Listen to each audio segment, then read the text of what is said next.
As we approach the 21st century, a new means of communication is emerging. This technology uses computer networks to link people on every continent. If we are destined to live in a global village, one day we will all be connected to the Internet. Some people describe the Internet as the prototype for the information superhighway, but I just don't get it, you know? This information superhighway stuff sounds like a lot of super hype to me. Well, of course some of it is, but the Internet is a totally new way to communicate with the world. And here's the best part. You don't have to be a computer geek to take a spin on it. Hey, watch it, John. Some of my friends are geeks.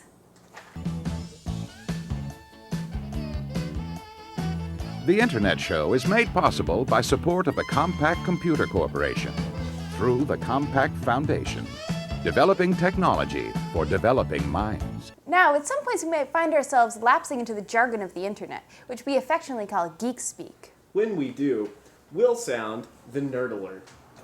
And that's when we'll explain in plain English what we're talking about.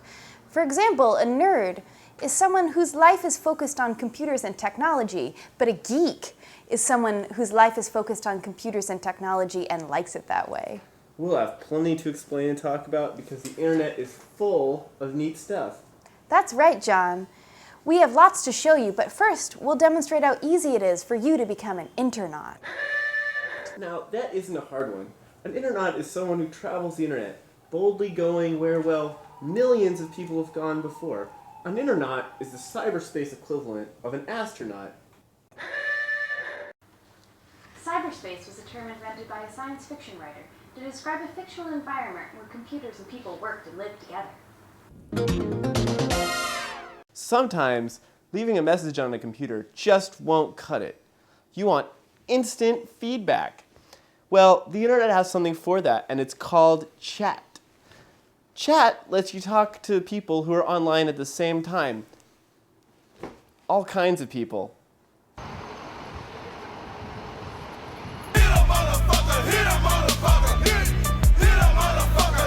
Working on our night moves.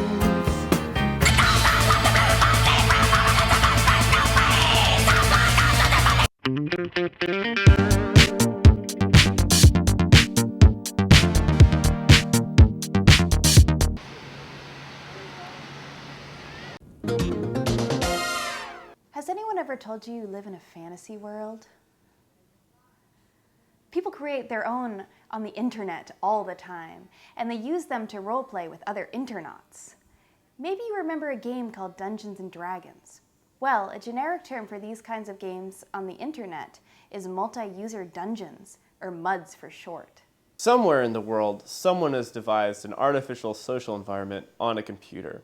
It might be the year 3000 on the planet Jupiter, or it might be in the 9th century AD in a mystical land on Earth. MUD players can join that society and take roles within it.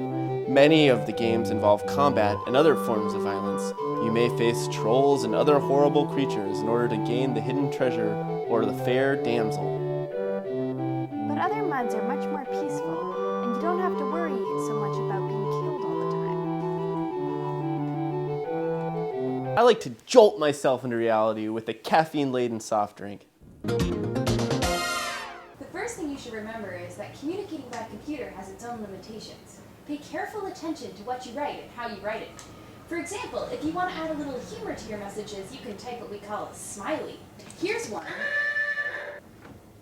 Now just turn your head sideways and you can see how it works. There's a variety of these things. They're called emoticons, and lots of internauts use them. The Internet Show is made possible by support of the Compaq Computer Corporation through the Compaq Foundation, developing technology for developing minds.